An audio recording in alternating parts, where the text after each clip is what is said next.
So we're seeing this increase in severity and frequency of smash and grabs, and a lot of this is also due to some change in legislation and some changes in charges. So when we look in California in 2022, there was a reclassification of the charge for theft under $950. So that baseline number of $950, and that moved from a felony to a misdemeanor. And so we're seeing individuals have a higher sort of dollar threshold, if you will, in California of where they feel they can almost in a sense get away with that in smash and grab. And so we're seeing that to become part of that increase in it. And also, in fact, California is actually considering now changing that back due to the increase that they've seen based on it.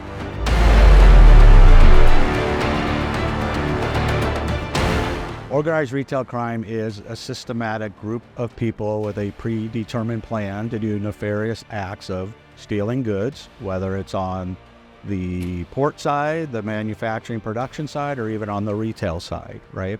And we're seeing a very growing trend in that because of different laws through municipalities of prosecution amounts, right?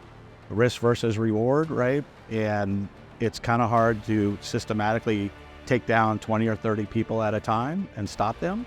But we have some resources and some solutions to help with that.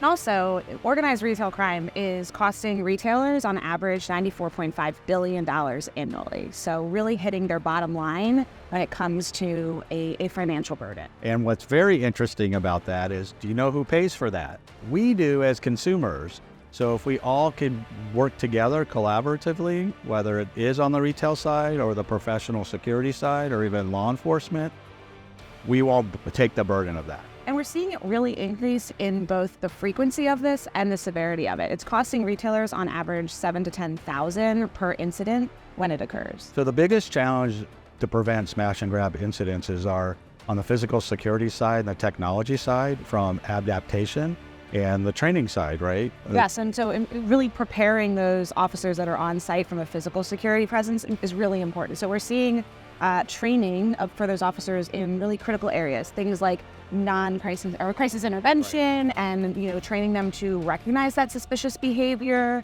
and really having that ability to have de-escalation training so that when there is an incident, they're really able to respond appropriately in the scenario. So measures to prevent smash and grabs are a plethora of resources, right? On the physical security, the pre-planning, the technology integration, and we could talk more details on that of how you also make awareness of see something, say something, right?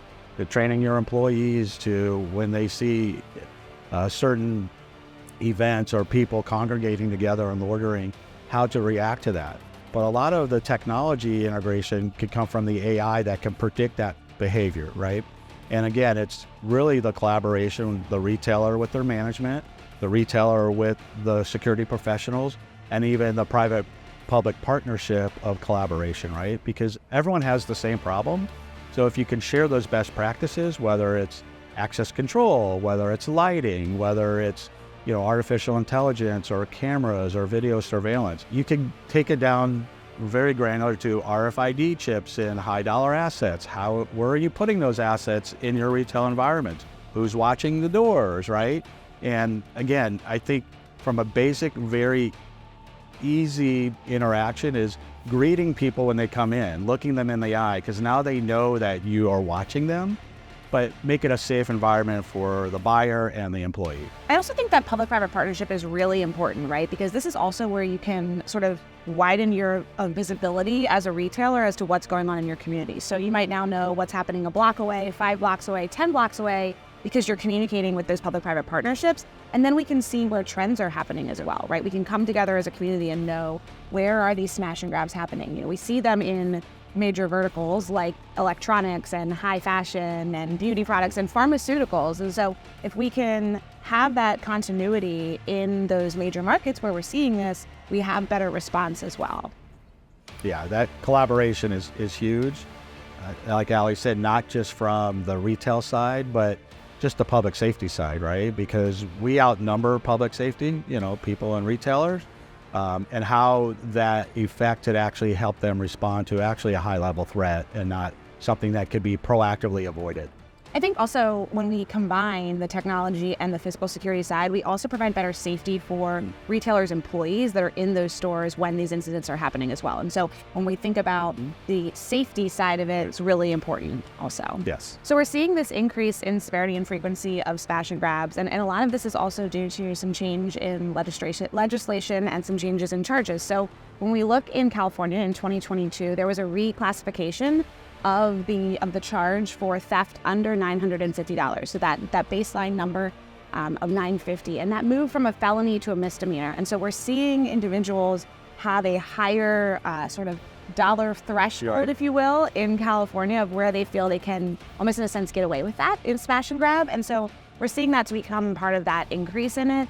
And also, in fact, California is actually considering now changing that back due to the increase that they've seen based on it.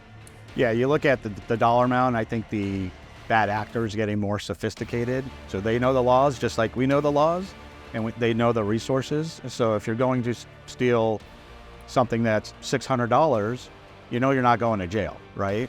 But what's really nice about the collaboration with different agencies and different counties is the same actors go to different counties and steal different things. They're now starting to stack those charges to go over $950 to become a felony, right? And that's a lot about the collaboration between not just the public-private partnership, but the public-public partnership. So from a hybrid solution, which is the best of humanity and the best of technology, retailers can respond proactively through artificial intelligence, video monitoring, video surveillance.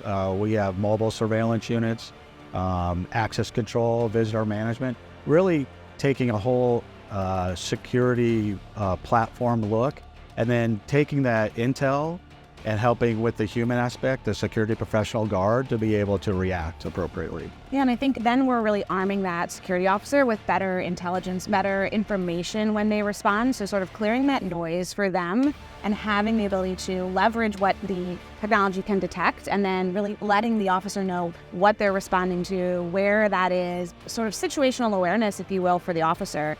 And really arms them with a better response capability. So after an ORC incident occurs, we really need to have that sort of post-action review. And one of the biggest things when we talk about that employee safety perspective is also providing counseling services and resources to employee staff members in those retail environments post-incident. Yeah, I mean, let's face it, people who are in the retail environment didn't sign up to learn de-escalation tactics. They have a job to do, right? And security professionals have a job to do. So I think when you look at root cause, but be able to support the employee, because it's not if, it's probably when those incidents happen, right? And it's ironic that we've all probably seen videos on social media of smash and grabs. And the first question I always ask myself is, well, who's taking the video, right? And why isn't that person doing something, right? And that person could be a 15-year-old kid, right? Or it could be an adult just, being nosy. But I think looking at that video and looking at the integration of video that the retailer might have is look for, hey, if we break this down to, well, here's where the group came in, and then here's what you were doing, or here's what you weren't doing, right? So you kind of create a plan, but best part of the plan is practicing the plan, right? So you can actually have proactive avoidance. But as long as your video management or your surveillance is current and up to date and working, then you want to preserve that chain of custody, because there could be litigation. I mean, we've seen quite a few incidences across the nation where the video does become evidence and it does help in prosecution.